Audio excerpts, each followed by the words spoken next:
पिछले एपिसोड में देखा था जीजू हो गया कन्वर्ट और उनके पूरे घर की माँ बहने कर दी।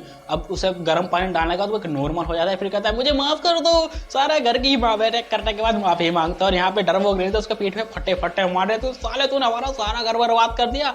यारा भी यही कह रहे थे, सारा घर बर्बाद कर दिया। और फिर वो करुण से भी माफी मांगता है और यहाँ हमारी दादी से भी माफी मांगता है। फिर यहाँ पे आ जाते हैं भाई एक्सोर्सिज्म करने वाले, ये बहुत चूतिया आदमी है, सही बता रहा हूँ। एक्सोर्सिज्म के नाम पे भाई अपना ऐड करने आए हैं, लग तो चूतिया रहे पर भाई गाना इतना तगड़ा मचाएंगे मजा। फिर है ना को मना कर देते कि हमें किसी की जरूरत नहीं, गुस्से में वो यहाँ से चले जाते हैं। तो वो कहती है मिस ऐसे कि तो मेरे ख्याल से एक्सोर्सिज्म वाले थे। तो भाई इस बात को लेके भाई अयारो और अपनी मोमो भाई लड़ने लगती है। अब भाई दोबारा से आ जाते हैं एक्सोर्सिज्म वाले, जो कहते हैं क्या मिसेस सेको का घर यही है। अब इतना कहने के बाद सेको कह देती है हाँ यही घर है। तो वो बताते हैं कि हम एक्सोर्सिज्म करने के लिए आए, आपने हमें बुलाया था। इतना कहने के बाद भाई सब में खुशी का माहौल हो जाता है। मोमो कहती है मुझे इनका गाना सुनना है क्योंकि इनका गाना बहुत ही ज़्यादा बेहतरीन है। भाई एक ही बीट है भाई, सबका माहौल बन जाता है, समझ रहे हो। और भाई ये तो गाना इतना तगड़ा था भाई, गाना बस स्टार्ट ही होता है, ये सब शुरुआत में आराम से, मतलब कुछ इन्हें पता नहीं था गाने के बारे में। और भाई जैसी पहला बेस बजता है इन सबके हौस उड़ जाते हैं। भाई गाना इतना तगड़ा था, इंग्लिश में भाई मेरा सुना है पूरा का पूरा, बड़ा बेहतरीन आ गया। और भाई बैंड बड़े दूर भाई एक लेवल अलग है यार इनका। जो तुम हॉलीवुड के गाने सुनते हो ना, मान लो बॉलीवुड का तो इन कंपेयर है ही नहीं भाई, हॉलीवुड जैसा है भाई गाना, बड़ा बेहतरीन। और भाई ये गाना सुन के है ना समझ लो ओकारुन, सायरा और मोमो भाई सब कुछ मजा आ जाता है। और यहाँ आसपास जितनी भी आत्माएं थी ना वो सारी इनकी आवाज़ सुन के ना एक तरह से स्वर्ग की ओर जाने लगती है। और भाई ये भी भाई नाचने लगते हैं यार। और भाई यार दिमाग जो फर फर फर फर फर फर एक तरह से ये भी मतलब मस्ती में आ गई थी। और भाई आसपास की सारी आत्माएं ना खूब ये गाना सुन के नाच गा रही थी, मजा आ गया। और भाई गाने भी लगातार, पर यहाँ पे हो रही थी दिक्कत ईवल आई को। ईवल आई अंदर ही अंदर रो रहा था भाई सच में, क्योंकि ईवल आई भी बच्चा था, वो सिर्फ खेलना चाहता था, वो अंदर ही अंदर रो रहा था। ये देख के भाई मुझे भी थोड़ा दुख हुआ और वो झटपटाने लगा। तभी वो कहता है मुझे माफ़ कर दो, ईवल ऐसे मेरा वादा क्या था कि मैं उसके साथ खेलूंगा, अगर वो मर गया तो मुझे बहुत ज़्यादा दुख होगा। अब ये सारी बातें सुन के हमारी दादी में थोड़ी इंसानियत जाग जाती है, पर फिर भी एक तरह से वो फिर मोमो से कहती है मोमो इसे जल्दी से पकड़ो, अगर यहाँ से खतरा हो तो तुम सब भाग जाना। इतना कहने के बाद मोमो अपनी सुपरनेचुरल पावर से उसे पकड़ लेती है। उसको पकड़ने के बाद जो उसके अंदर हार्ट बीट थी ईवल आएगी वो मोमो महसूस कर लेती है और उसे दिखाई देता है कि कुछ बच्चे छोटे बच्चे खेल लेते हैं। और वहाँ पर ईवल आए बचपन में इन सबको छुप छुप के देख रहा था। और इतनी दुख भरी कहानी सुनने के बाद और जानने के बाद भाई मोमो और अपनी दादी उस एक्सोर्सिज्म को ख़त्म करवा देती है और एक्सोर्सिज्म के पास जाके कहती है मुझे माफ़ करना, अब एक्सोर्सिज्म नहीं होगा। और फिर वो अनाउंस भी कर देती है सबके सामने कि अब मैं ईवल आई को अपनी फैमिली में ले रही हूँ। अब इतना सुनने के बाद सबके चुत्तड़ फट जाते हैं। चुत्तड़ इसलिए फटे क्योंकि भाई ईवल आई की ताकत तो हमें पता है कितना ज़्यादा ताकतवर है।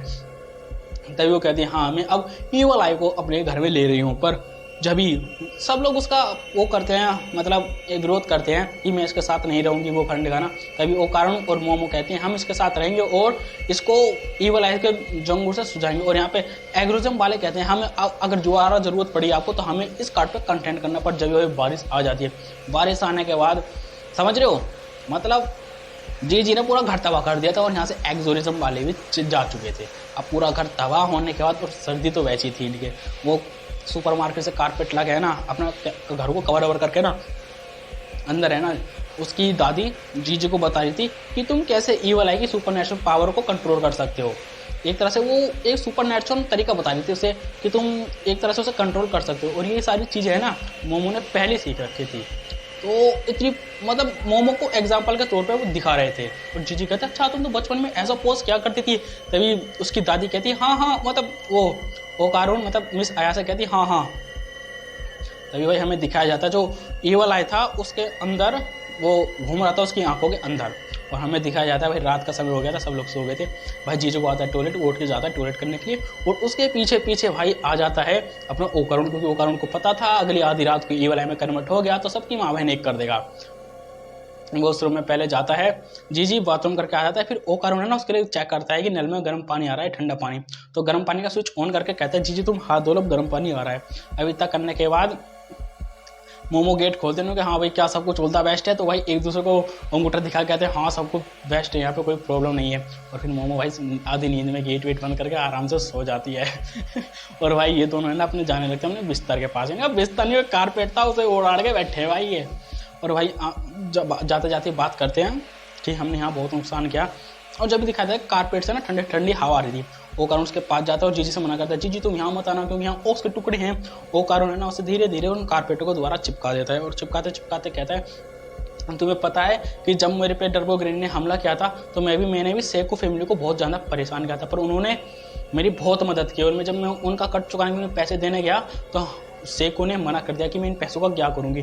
अगर तुम्हें सच में ही ऐसा लगता है कि मेरा तुम पे कर्ज है तो तुम ऐसे लोगों की मदद करो जो इस मुसीबत में हो, क्योंकि इंसानियत का सबसे बड़ा काम ही होता है लोगों की मदद करना। अब जीजी ये बात समझ गया था कि सेको आंटी बहुत ही ज़्यादा क्रूल है। और अगले दिन सुबह का सीन दिखाया जाता है, भाई सब लोग खाना वाना खा रहे थे और खाना वाना खाने के बाद ये लोग भाई छोड़ के चले जाते हैं जीजी को छोड़ के।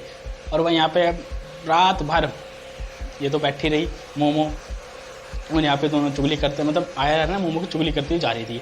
अब जो ओकारुन था स्कूल गया। अब देखो यहाँ थोड़ा कन्फ्यूजन हो गया है।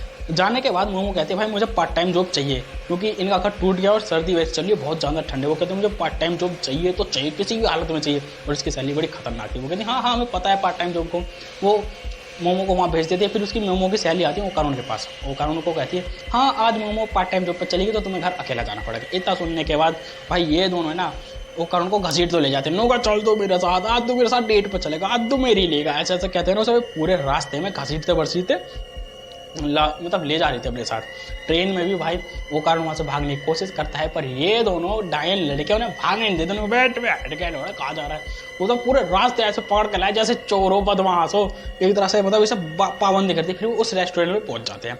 उस रेस्टोरेंट में पहुँचने के बाद लिफ्ट में घुस जाते हैं और लिफ्ट का जैसे दरवाज़ा खुलता है सामने मिलती है एक लड़की और मोमो। अब मोमो को देखकर तो भाई मोमो को देखो कर सोचते ये क्या सिस्टम है जो मोमो यहाँ क्या कर रही है।